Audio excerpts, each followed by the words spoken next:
მოკლედ, მოგესალმებით, დაბრუნდი რიგით მე-6 პოდკასტით.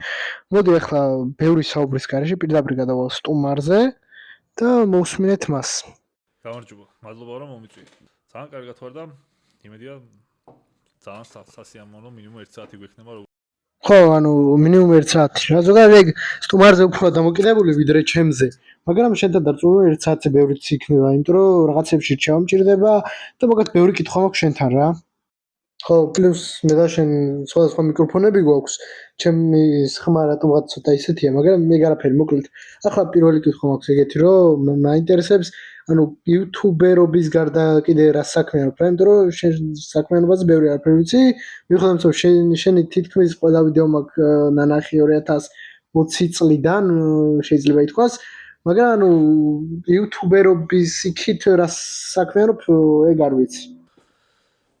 ზოგადად ბოლო 2 წელია თითქმის full time-ზე YouTube-ის ირგვლივ ვარ მაინც რა. მანამდე ცოტა უცნაურ რაღაცებს საქმიანობდი. ფასილიტატორი ვიყავი ქართულ-აფხაზურ კონფლიქტში და სამედროვე კონფლიქტებზე ვკითხულობდი ლექციებს კიდე საკრებულოს წევრებისთვის სხვადასხვა ქალაქში. და თან ყველაზე მაგარი რა არის, ანუ რაც უფრო დრო გადის, სულ უფრო და უფრო წმუნდები იმაში, რომ ამაზე მაგარი პროფესია არ შემოხვედრია საერთოდ.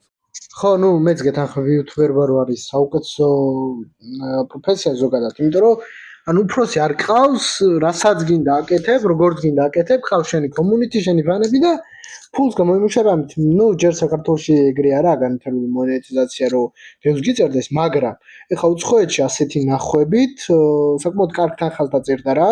ანუ თავი ის არის აკაუნტებზეა მოკლედ დამოკიდებული შენი ის რა. კი, ბევრი ამბობს, რომ ნახვებზეა დამოკიდებული, მაგრამ არა რა. მე უფრო ისე ვიცი, რომ ანუ ამერიკული აკაუნტები და ეგეთი მინდა როცა გიყურებენ, ბევრად დიდ ფულს ეგ წერს რა, როცა ამერიკული აკაუნტენ გიყურებენ, ხო? ნუ გეთახმები, რომ ძალიან კაი პროფესია და პლუს მაინტერესებს, რომ შენ როგორც ვიცი, ყველაზე ძველი იუთუბერი ხარ. ადრეც იყვნენ ბევრი რა. მაგალითად არიან რამდენიმე ისეთი იუთუბერი, ვინც 2015-ში დაიწყო და დღესაც აგრძელებს თითქმის full time-ზე რა. 3-4 ვიცი ეგეთი და. აი ნიკა TMG მაგალითად. მაგრები არიან მაგიტო რომ აი ესე პატარა ასაკში დაიწყეს და ეხა არ აქვს მნიშვნელობა რამდენი წლის ხარ რა. მნიშვნელობა აქვს უფრო რამდენი ხანია ხარ ამ სფეროში. მურგვარაძე არის კიდე ეგეთი და გეიმინგი ეგეც. ამ მაშინ ძირითადად გეიმინგი იყო სულ რა. მურგვარაძეც TMG-ც ანუ 2019 წლიდან ვუყურებ ქართულ YouTube-ს რა და მაშინ ძირითადად იყო ცნობილი გეიმინგი რა, ანუ უფრო მეტად გეიმინგს ვუყურებდი მეც და ზოგადად ქართულ YouTube-ი მაშინ უფრო გეიმინგთან ასოცირდებოდა რა. და მეც პრინციპში დავიწყე გეიმინგით 2019 წელსაც გეიმინგით დავიწყე, მობაილ გეიმინგით დავიწყე. ეს არხი პრინციპში მობაილ გეიმინგით დავიწყე და ყველაზე მეტად Call of Duty-ით დამოკიდებული ამბებით. ხო, ნუ გეიმინგს უფრო დიდი როლი ეჭირა. მაგრამ ახლა უფრო პოდკასტები წამოვიდა და უკვე დაახლოებით 1000-მდე ის არ გან უკვე შედარებით განვითარდა რა. ხო, თავიდან როგორ იყო, იცი, აი, რო დაიწყო რაღაცა ქართული YouTube-ი. ყველა გეიმერი იყო და თუ გეიმერი არ იყავი, მაშინ იუთუბერიც არ იყავი, რაღაცა იმდენად გეიმინგი იყო რა. მე შემოვიდა უფრო როგორი პონტი, იცი, აქტუალური ეგ იყო და სხვათა შორის მეც მაგ კონტენტით დავიწყე სხვა არხზე რა. ეგეთი არხი მქონდა უფრო ისტორიული კუთხით ოღონდ და მაგ არხზე ეხა 50000 გამომწერი მყავს, ვეღარ ვაქტიურობ, მაგრამ მაინც ეგეთი არხები იყო ძალიან დიდები რა 2018 წელს ალბათ. მე ნელა გადაიწია მაგანაც უკანა პლანზე და ეხლა წელს ბევრი გადაცემები დაიწყო. აი მაგალითად 2 წლის წინ გადაცემები საერთოდ არ იყო YouTube გადაცემები, რასაც ქვია. აი გამბავიც, მაგრამ მე ხა ეს პოდკასტები მომწონს და მაგიტო დავიწყე რა, იმიტომ რომ ეს არა ინტერვიუ რა, ხა ადამიანს როცა ისაუბრები, ინტერვიუში ჟურნალისტებმა ძირითადად უბრალოდ რაღაცა ბლიც კითხვები შეიძლება დავუხდას, მე რაღაც კითხვებს დაგისვამენ, ამაზე პასუხი და გასცემ, მაგალითად, როდის დაიწყეთ ესა და ეს და ანუ და პოდკასტი არის ცოტა სხვა რაღაცა, იმენა ჩვეულებრივ საუბრობთ, ეს უბრალოდ იწერება. საუბრობთ სხვადასხვანაირ თემაზე, რა თემაზეც გვინდეს, არა, კითხვა-პასუხი როგორც ინტერვიუს დროსა. ინტერვიუს დროს კონკრეტულ კითხვას გისვამენ, რაღაცა უნდა უპასუხო და აქ შეგიძლია შენს დასვა კითხვები და საუბარში იქნება ურთიერთობა რა. რაც მომწონს, ანუ ძალიან მომწონს ეს და მაინტერესებს ამაზე შენ რას ფიქრობ რა, იმიტომ რომ ზოგადად ჩემს არხზე მე მაგალითად კონტენტი არ მაქვს ასე პირდაპირ რა. კი დავიწყე გეიმინგით, მაგრამ დავდე ვლოგით, დავდე პოდკასტებს, ანუ ასე ვთქვათ საკუთარის მე თვითონ ვარ რა და ჩემი კომუნიტი ამას როგორ მიიღეს, ეგ უკვე მათი საქმეა. ხო, მეც პოდკასტები, ეხლა რომ მომიწვიე პოდკასტში, მაგრამ გამისწორდა რა, იმიტომ რომ პოდკასტებში მისვლა სულ მევასება მე თვითონ, იმიტომ რომ YouTuber-ი რო ხარ ხო, ყველა YouTuber-ს ხო რაღაცა კონტენტი აქვს ასე თუ ისე მაინც და თავის კონტენტში შეიძლება არ ჩანდეს როგორი ტიპი არის და მე ვფიქრობ რომ პოდკასტებში ყველაზე პერსონალიტი ყველაზე კი, ანუ აბსოლუტურად გეთანხმები რა, აქ არის მთავარი პიროვნება და არა კონკრეტული ადამიანის პროფესია და სხვა რაღაც აქ ანუ მთავარი არის მაინც პიროვნება და უფრო პიროვნულად გაიცნო ამით ადამიანს. მე როგორც YouTuber-ი კი არა, როგორც YouTube მაყურებელი დავუშვათ. მაინტერესებს ვისაც YouTube-ზე უყურებ, იმ კონტენტის მიღმა კიდე როგორი ტიპია იქ რა, ევასება, როგორი შეხედულებები აქვს სხვა რაღაცაზე და ასე შემდეგ. პლუს ანუ იმაზეც უნდა გკითხო რა, რომ ანუ ადრე არ აღიქმებოდა YouTuber-ობა რაღაცა სერიოზულად რა, ხო ხვდები? იმიტომ რომ ახლა მე მაგალითად 2019-ში დავიწყე, რაღაც ვიდეოები დავდე გეიმინგზე, სხვა შორის მომწონდა რა, მაგრამ არანაირი ის არ მქონდა რეალურად მონტაჟი არა იმე, ახლა უკვე დამონტაჟება შემიძლია, გადაღებაც უკეთესად, პრევიუებს ვაკეთებ და ანუ უკვე ეთყობა ჩემ არხს რომ მართლა ვცდილობ რომ რაღაც გავაკეთო და მართლა ვწვალობ. და ადრე ეგ არ იყო რა და მიუხედავად იმისა რომ ჩემს ოჯახს არასოდეს არ დაუშლია ეგ, ანუ ვიდეოებს ვიღებდი, ჩემმა თელმა ოჯახმა იცოდა რომ ვიდეოს ვიღებდი, ვსტრიმავდი, დაჟე ნათესებებიდანაც კი მყავდა რამდენიმე რომელთაც ლაივი გამიკეთებია. მაგრამ მიუხედავად რომ ბევრი ნახვა არ ქონია, ანუ ეხა ოჯახისგან რამე ის არ მქონია რა, მაგრამ აი ზოგადად არ ვსაუბრობდი იმაზე რომ იუთუბერი ვარ, იმიტომ რომ არ აღიქმებოდა ეს რაღაც ისეთად რა, ხო ხტები სერიოზულად არ აღიქმებოდა, ამიტომ მაგაზე ძირითადად არ ვსაუბრობდი რა. ჩემ პირად მაგალითზე შემიძლია იგივე რო თქვა რა, მე რო დავიწყე სადღაც 2017-ში თუ სადღაც ეგრე, უფრო იყო ისეთი დამოკიდებულება რომ აი რა ვიდეოებს იღებ და რაღაცა სერიოზული გააკეთე რა. თან საქმიანობდი რაღაც მანამდე ცოტა ლექტორობიდან რომ YouTube-ზე გადავედი 2017-ში ცოტა მაგრად ეხავდა რა თვის და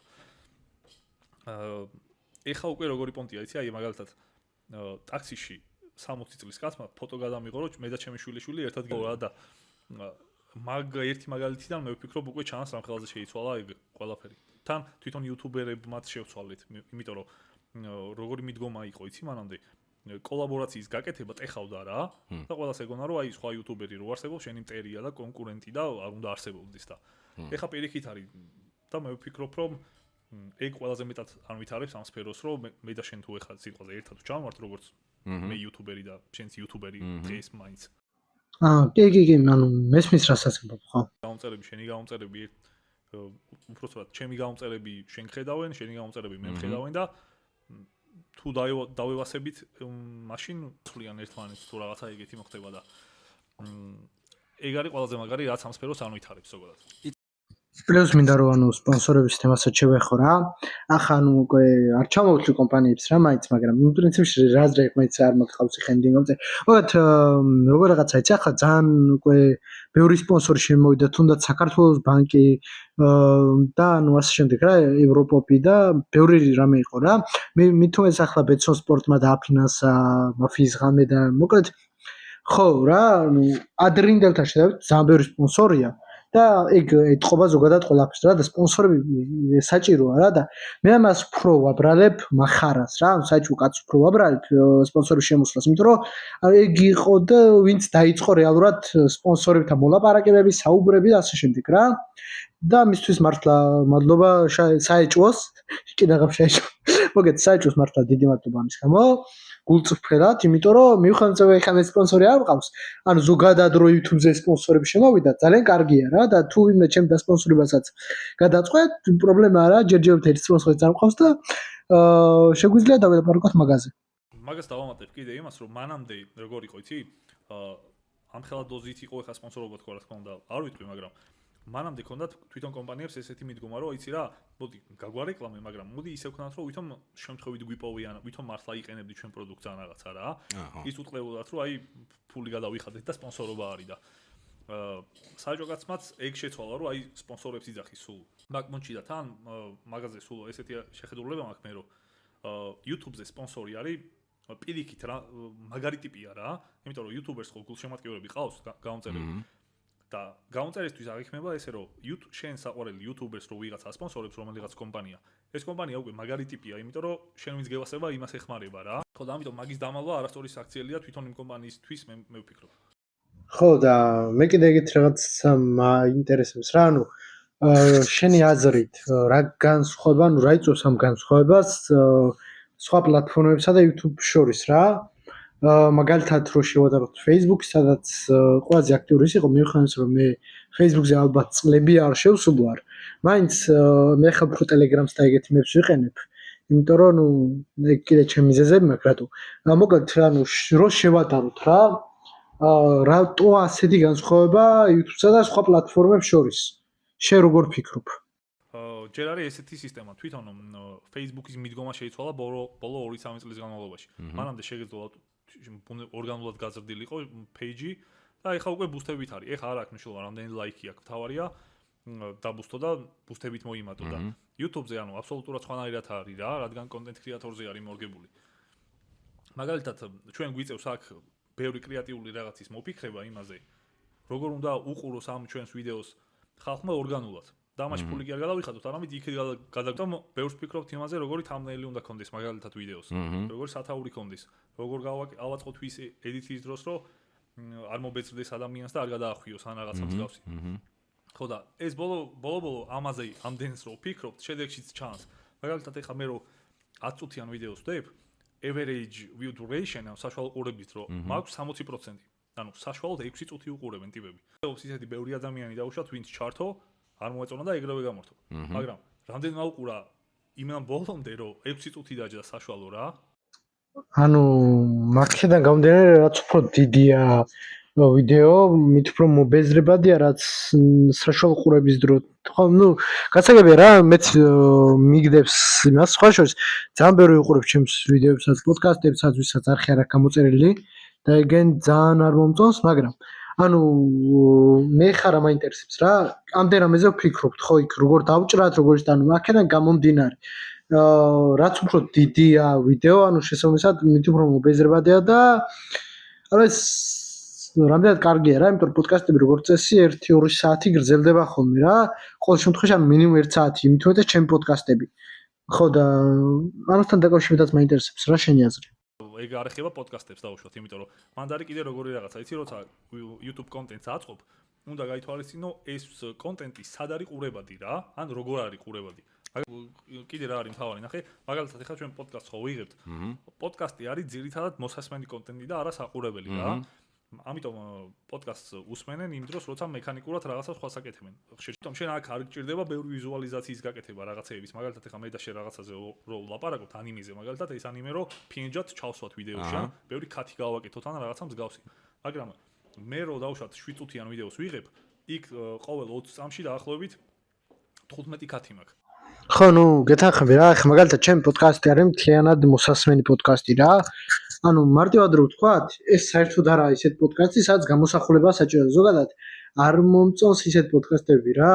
კი, მესმის ახლა ბევრი პოდკასტი არის ეგრე, რომ სტუდიო აქვენ გაკეთებული, მთელი მიკროფონებით, სეტი და მესმის რა ეგ ყველაფერი, მაგრამ ხე როგორი სიტუაცია, სრულიად გეთანხმები მაშინ, რომ ანუ პოდკასტის დროს პოდკასტს როცა usmen უბრალოდ პოდკასტს რა და მეც ეგ მაქვს რა, ახლა პოდკასტით რაღაცა შემეცნებით ინფორმაციას მიიღებ და ეგა, ანუ გამოსახულება მეორე ხარისხოვანია რა და მე აქ გამოსახულებას საერთოდ ჩავხსენი, რომ თლიანად ჩემს ხმაზე იყოს კონცენტრირებული, იმიტომ რომ მაგალითად Spotify-ზეც არა ეგეთი ის და ზოგადად ანუ როცა ვუსმენ პოდკასტს მანქანაში თუ ტელევიზორში თუ ტელეფონში მნიშვნელობა არა.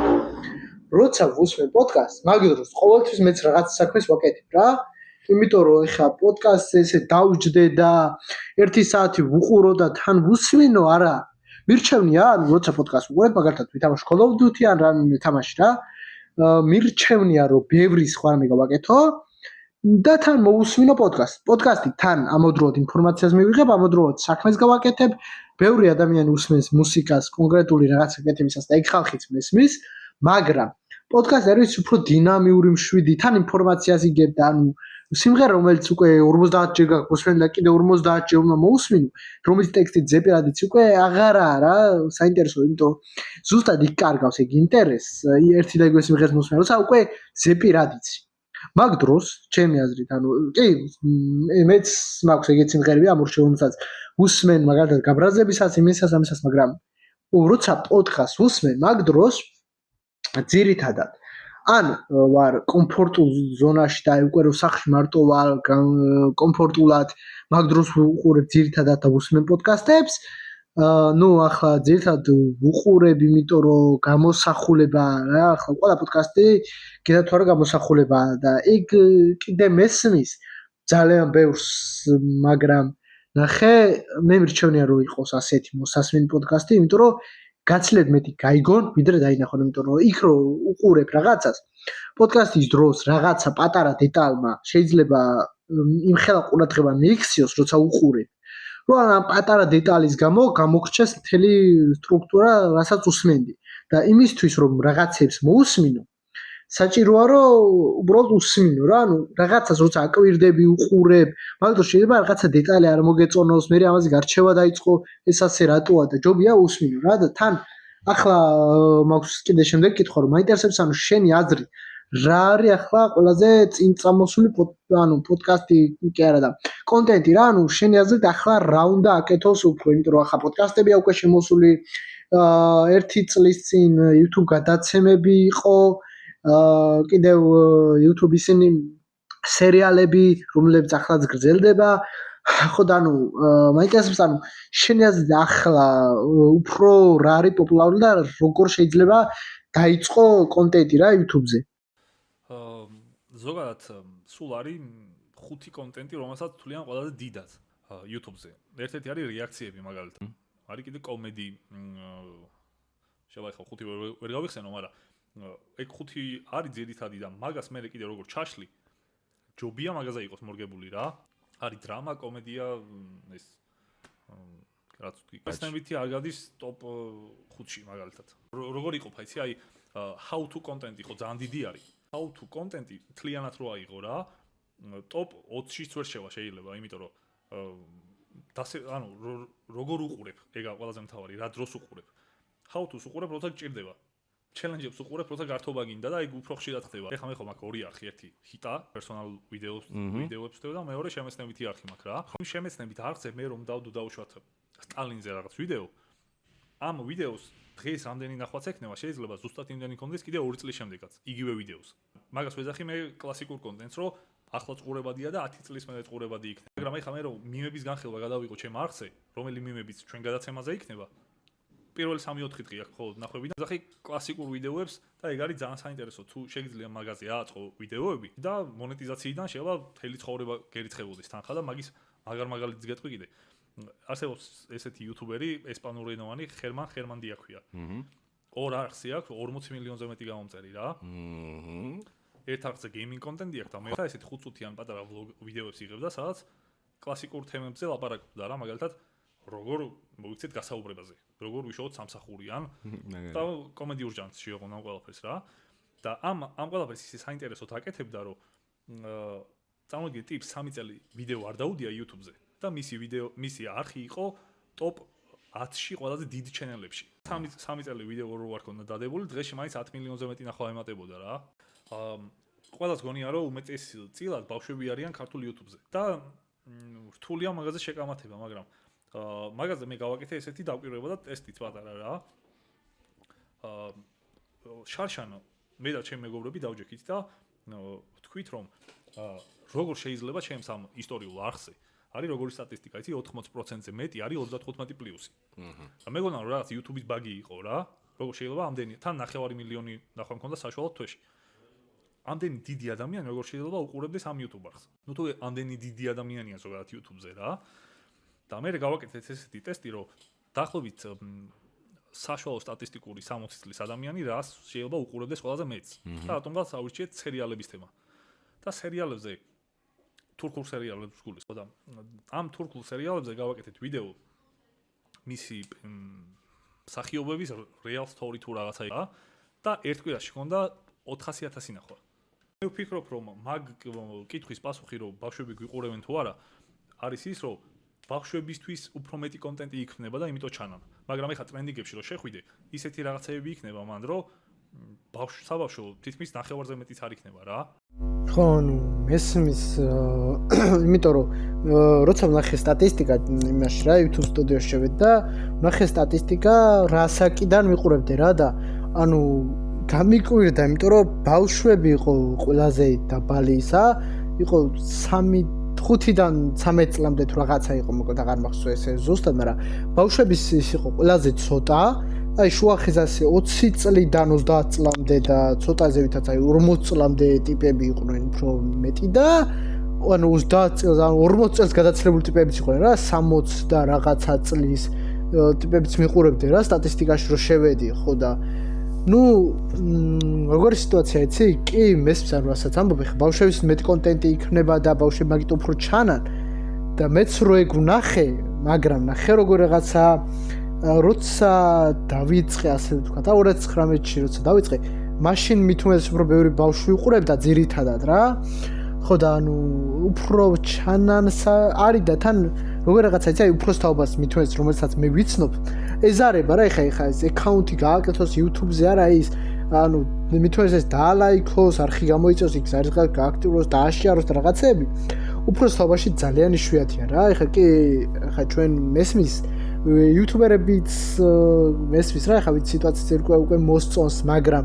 უფრო თაობა მით უმეტეს ეხა მე ვცხოვრობ ბათუმში რა და ბათუმში მით უმეტეს ცოტა ისეთი თაობაა რა ეხა უფრო თაობა YouTuber-ებიც ეხა ბათუმიდან ძალიან ცოტაა და ვინც არიან ისინი კიდე ხო მაგაზე არ მინდა ეხა საუბარი რა ანუ საქმე იმაშია რომ გამოჩენით ასე პირდაპირ ნაკლებია რა ბათუმში და შეიძლება ეხა სხვა ქალაქებში თბილისში არ ვიცი ეხა როგორაა მაგრამ ბათუმში როგორც ასეთი რა მithmes მე როგორც ვიცნობ არა ეგ ის რა YouTuber-ობაზე ორიენტირებული კი ეხა რენდომზე თუ სკროლობსა რაღაცა შეხვდა ეს ვიდეო მაგალითად ჩემ პოდკასტში შეხვდა კი ნახავს მაგრამ ეხა ძალიან მეჭობა რომ უფრო თაობა ესე ზის და აკონტროლებს და უყურებს და ალაიქებს და რაღაცები რა ხო ხვდები მაგაში მართალი ხარ მაგრამ რა არის იცი საქართველოში რამდენი YouTuber-იც არის როა იყო რამდენი წლისები არიან იმ წლის შესაბამისი ტიპები უყურებენ უბრალოდ აქ რო ეხა ბევრი 60 წლის YouTuber-ი გაიჩიტოს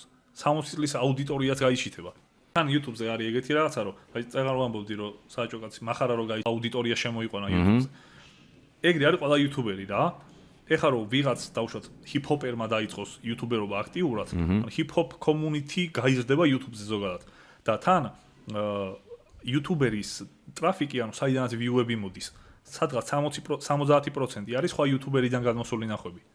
ეგ იმას ნიშნავს, რომ რაც უფრო მეტი სხვა YouTuber-ი არსებობს, ყველასთვის უკეთესია რა. რაღაცა იცი, აი მაგაშიც არ არის თალ ეგრე, იმიტომ რომ რაც უფრო მეტი ადამიანი აკეთებს ერთ და იგივე კონტენტს, ეგ ყველასთვის უფრო მაგარია. ხარისხისთვის და view-ებისთვისაც და ნახე, აი TikTok-ის მაგალითი რო ავიღოთ. TikTok-ზე სულ არის ტრენდები რა და ტრენდებს ეძახიან, ამ ტრენდებს იღებს მილიონობით ადამიანი. და მაგალითად ტრენდი შეიძლება იყოს რაღაცა ცეკვის ერთი მოძრაობა. ამ მოძრაობას რომ მილიონობით ადამიანი იღებს და მილიარდობით ნახვები აქვს, ანუ რატო აქვს რომ აი შენ გაინტერესებს რომ ამ ტიპმა ეს მოძრაობა რო გააკეთა, აბა სხვაც როგორ გააკეთებს. და ანუ ეგ მოდელი მუშაობს მანდ რა, თავიდან ბოლომდე. ანუ თუ მაგალითად შენ პოდკასტებს იღებ და მეც რო პოდკასტები გადავიღო, სინამდვილეში ორივესთვის უკეთესი იქნება. არ არსებობს მაგის სტატისტიკა, მაგრამ ჩემ პირადი დაკვირვებით საქართველო არის ერთ-ერთი ყველაზე YouTube აქტიური ქვეყანა. და რას გულისხმობ, იცი? მე დავითვალე რამდენიმე თვის წინ ავიღე საქართველოში ტოპ 50 YouTuber-ი რა და ამ ტოპ 50 YouTuber-ს ბოლო 28 დღის განმავლობაში ჰქონდა 150 მილიონი view YouTube-ზე. და ამ 150 მილიონ view-ში არ გულისხმობ ისეთ ვიდეოებს, რომელიც ტელევიზიისთვის კეთდება და მე ისევ YouTube-ზე იდება. და ეს არის ძალიან დიდი რიცხვი. მაგრამ ემიგრანტები არის სადღაც მაქსიმუმ 15%, ჩემთან მაგალითად 7%-ია ემიგრაციიდან. მაგრამ ემიგრაციაზე კიდე რა არის საინტერესო. ის ხო იცი რომ მონეტიზაცია განსხვავდება ყველა ქვეყანაში. მე მიყურებენ 1.5% ამერიკიდან რა. და ამერიკიდან 1.5% მონეტიზაციით უფრო მეტ ეგ ტეხავს. ერთ view-ზე საშუალოდ რო ავიღოთ 20-ჯერ მეტი არის მინიმუმ. საქართველოდან და ამერიკიდან. და მარტო ამერიკაზე არ არის. მთელი დედამიწა არის დაყოფილი ტიერებად რა. ტიერ 1 ქვეყნებში არის მაგალითად ამერიკა, ბრიტანეთი, ავსტრალია და სულ 10-მდეა. მე არის ტიერ 2-ის ქვეყნები, რაც ევროპის დანარჩენი ქვეყნები, ყველაზე იაფასიანი ჩვენ ვართ. სამწუხაროდ მაგას ვერ ავწევთ, იმიტომ რომ ქვეყნის მშპ-ს მიხედვით ფასდება. ამიტომ თუ ჩვენ არ განვითარდით როგორც ქვეყანა, ისე თუ კარგი ეკონომიკური სიტუაცია ქვეყანაში, ეგეც აიწევს. მაგის ბარე მექანიზმსაც გეტყვი რატო საქართველოში მაგალითად ამ ტიერების განაწილებით რა, სხვადასხვა ფასი იღებს რეკლამის შეკვეთა და YouTuber-ს თანხა ერიცხება მონეტიზაციიდან, მის არხზე რომ აი რეკლამა გავიდა იმ რეკლამაში რა ფულიც გადაიხადეს, იმის 68% ერიცხება. და აქ ეხა მაგალითად რო იყო views-ის რეკლამები და რაღაცეები სულ YouTube-ზე რა, 2 წლის წინ. ამერიკაში მაგალითად Toyota-s რეკლამაა რა და Toyota-s რეკლამიდან პროცენტი უკეთესია ვიდრე ხო, კაი, ეს ყველაფერი გასაგებია რა და ახლა მინდა ცოტა შემდეგ იმაზე გადავიდეთ, ეს ეხება hate-ს. იმიტომ რომ TikTok-ზე ძალიან ხშირია hate. ნუ ეხა YouTube-ზე უფრო ნაკლებად რა, მაგრამ ეგ ეხა ბევრ ამბზე დამოკიდებული რა. მით უმეტეს პოდკასტებზე თითქმის შეუძლებელია, იმიტომ რომ რაღაცაზე რო დაწერო hate-ი, რა ქვია, პირდაპირ, ანუ უნდა უყურო რა. არიან ეხა პროფესიონალი ჰეითერები მაგალითად, რომლებიც რაღაც ჰეითს დაგიწერონ, ანუ მთელ ვიდეოს ყურებით ეგენია, მაგარი კაი ხალხი, იმიტომ რომ რაღაცა კომენტარს დაწერენი, მას წავშლი, მკიდია და პლუს ეგენი რომ ბოლომდე უყურებენ, ეგ მერე მონეტიზაციაში გარდაისახება უფრო კარგად რა. ხო და ანუ ან ჰეითსეც მინდა გკითხო, იმიტომ რომ ძალიან ბევრი ადამიანია, ვინც ანუ ჰეითს ვერ უძლებს და ასე შემდეგ. მე მით უმეტეს თვლი როგორ რაღაცას ცი? აი, როცა ადამიანი მოყვება რა ბოლომდე, ხა მე ვარ 207 გამომწერს, ბევრზე არა რა, ჯერჯერობით.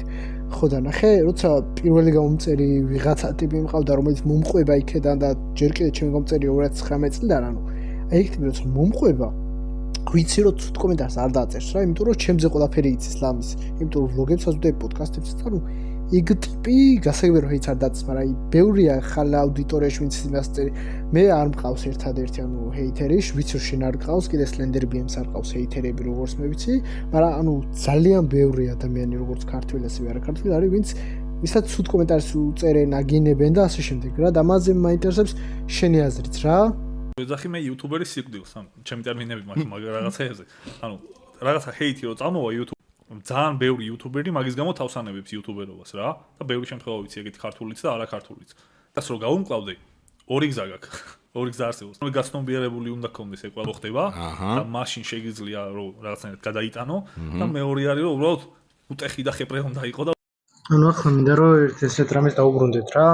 ისევ ნახვებს და კონტენტს ეხება რა. ანუ შენც ბევრი ექსპერიმენტი გაქვს ჩატარებული, მეც ახლა უკვე ვიღებდი გეიმინგს, ვლოგებზე გადავედი, პოდკასტებს იმავშვები და პლუს სხვა არხებიც, მაგ კიდე ცალკე ძალიან ბევრი ნახვებს ვაგროვებ, მაგრამ ისინი რომ არ ჩავთვალ. შენი აზრით, ანუ რა კონტენტია ახლა მაინც რა ისეთ პუნქტში ძალიან ნახვადი და რამდენად ღირს რა ეს ექსპერიმენტები, იმიტომ რომ არის ფრინკები, არის პოდკასტები თუნდაც და სხვადასხვა რაღაცები რა. მაგალითად ფრინკები ძალიან ბევრ ნახვას იღებს, ხო და ანუ შენი აზრით მაინტერესებს რა ამაზე. ეგ მე გვიან შევამჩნიე ჩემ არხზე ყველაზე მეტად რა უყვართ. იმიტომ რომ ეს ბევრ რაღაცას ტესტავდი და შემდეგ მივხვდი რომ თუ ჩემი ვიდეოდან რაღაცა ისიც იგებს ადამიანი, რაც აქამდე არ იცოდა ან არ დაფიქრებულა, მაშინ ჩემი არხისთვის კარგი ვიდეოა და არ აქვს მნიშვნელობა ეს ვლოგი იქნება. და ეგ ამბავი რომ კიდე თითქოს რაღაც ტრენდული თემა ან პრენკი ან რაღაც არის ისეთი კონტენტები, რომელსაც ბევრი ნახვა აქვს და რომელსაც ცოტა. ეგ ჩემი აზრით ეგრე არ არსებობს საერთოდ რა.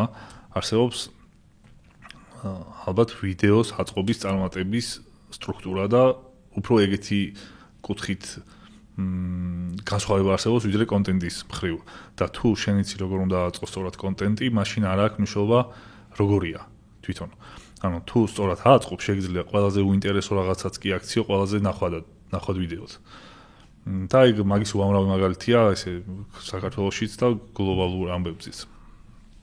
აი მაგალითად ისა რაღაცეები ძალიან უცნაური რაღაცეები რო ხდება ხოლმე ტრენდები, მაგალითად შეშის დაპობა. ან ცხენის ნალის შეცვლა, ეგეთი რაღაცეები სულ. ყველაფერი რატო ხდება იცი, ეგეთი ვაირალი სიუჟეტის მიხედვით იდეალურად ერგება იმ ალგორითმს, რომელიც განსაზღვრავს რომელი ვიდეოები დააპრიორიტეტოს. და შენ თუ იცი ეგ როგორ უნდა გააკეთო ხელოვნურად. მაშინ შეგიძლია ყველა ვიდეოზე ბევრი ნახვა კონდეს და ამ ცოდნას უკვე იმაში თუ იყენებ, რომ რაღაცა შემეცნებითი გავრცელო ეგეთი ხრიკებით, ეგ მგონია ყველაზე მაღალი ლეველი ჩვენ საქმიანობაში, იმიტომ რომ მაღალი ლეველი ესე შეუცვლი ნათქვამია, მაგრამ საკუთარი თავიდან გამომდინარე რა. ანუ მე თუ მაგას გამოვიყენებ ისე რომ მაგალითად ადამიანებს რაღაცა ისეთი საკითხები აუხსნა, რაზეც შეიძლება ესე თვითონ ან დრო არ ქონდეთ დასაფიქრებლად და რისერჩისთვის ან არ ეგონოთ რომ აინტერესებთ საერთოდ, მაგრამ თურმე ძალიან საინტერესოა, და მაგაში თუ ამ YouTube-ის ალგორითმების და ტექნიკების ცოდნას გამოვიყენებ, ეგ მგონია ძალიან კარგი რაღაც რა. აი, მოკლედ კიდე მაქვს ეგეთი ის რა, ხო ძალიან პოპულარულია ეს ChatGPT, AI და რაღაცები რა. და ანუ შენი აზრიც მეინტერესებს ამ AI-ებზე და ხო რა, განვითარებაზე და ზოგადად, იმიტომ რომ ძალიან ბევრი ადამიანი იყენებს ახლა. და ანუ შენი აზრის მოსმენა კი ბევრჯერ გაქვს თქვა, მაგრამ აქაც რო თქვა რა. AI საიდან დაიწყო, ნახე? მაგაზე დაფიქრება, დამეხმარა მაგის კიდე სწორად შეხედულების ჩამოყალიბებაში თუ რაღაცა ეგრე. ანუ AI არის რისი განვითარებული ვერსია, იცი, აი მობილურში რო წერით რაღაცას და hello-ს დაწერა, ხო, აი სიტყვას რო ავსებს თვითონ, ეგ აიყვანეს ძალიან დიდ level-ზე. და გამოვიდა ის AI რაც გვაქვს ახლა. და ეგრე რო შეხედავ, მე ცოტა პრიმიტიულდება თითქოს რა. იმიტომ რომ ეხლა ხილს დაწერიდან თუ hello-ს ხდებოდა, ეხლა ხდება ყველა მთელი ინტერნეტს არისერჩებს და პასუხებს გიძიებს და რაღაც, მაგრამ სინამდვილეში იმის განვითარებული ვერსიაა რა. მე მაგალითად არ მაქვს დიდი გამოცდილება სხვა AI-ების გამოყენების, რა მარტო ChatGPT-ს ვიყენებ და Gemini-ის YouTube-ზე თუ რამის კითხვა მინდა, Gemini უფრო მაგარია. აი როგორი ფუნქციებია, იცი მაგალითად, ერთ-ერთი მაგარი ფუნქცია, რომელიც დიდი ხნის წინ დაემატა ჩვენთან არ არის უბრალოდ. რომ YouTube-ზე შეიძლება YouTube-ზე სტუდიოში მოგდის კომპანიებისგან ოფერები. გაქვს იქ სტუდიოში უთიდებ მისამართს, თუ სწორად ვიცი. და პირდაპირ სტუდიოში მოგდის, ამ სტუდიოში ხო, სადაც სათაურს აწერა thumbnails და descriptions და რაღაცებს, იქ არხის ანალიტიკაში მოგდის პირდაპირ კომპანიებისგან შემოთავაზება. მაგალითად, ამ პროდუქტს გამოგიზავნით ბარტერზე ან გამოგიზავნით და კიდე ამდენ თანხას ვიხდით და პირდაპირ იქვე იმაშვები. აკეთებ მაგ ყველაფერს. ეგ თავიდან გარეთ იყო Fame.bt ახლა ვებგვერდ, სადაც იუთუბერები რეგისტრირდებოდნენ და კომპანიებიც რეგისტრირდებოდნენ. მაგალითად კომპანიები წერდნენ, რომ ჩვენ ვეძებთ 500-დან 1000-მდე რეინჯში იუთუბერს ტექ მიმართულებით პირობითად და გვინდა რომ ეს გაჯეტი გავაპიაროთ თანამე. და ვიდეოში ბიუჯეტი გვაქვს ამდენი. და იქ მე თუ რაღაცებს ემთხვეოდი გავგზავნიდი ოფერს, ან თუ კრეატორი იყავი, პირიქით ძებდი რა. და ამ მაგარი მოქნილი საიტი იყო სადღაც 17-18-19 წლებში ქართველი ბიჭებიც იყენებდნენ, ქართველი იუთუბერები. შემდეგ ეგ დაიბლოკა ეგ საიტი, იმიტომ რომ YouTube მაგძალა, ასე ვთქვათ, და თავის სისტემაში ჩააშენა. მაგრამ ეგ თავის სისტემაში რო ჩააშენა, აი ეს აპდეიტი არ გამოუშვა ჩვენთან. და კიდე ეგეთი ძალიან ბევრი აპდეიტია, რაც რატომღაც არ მოდის აქ და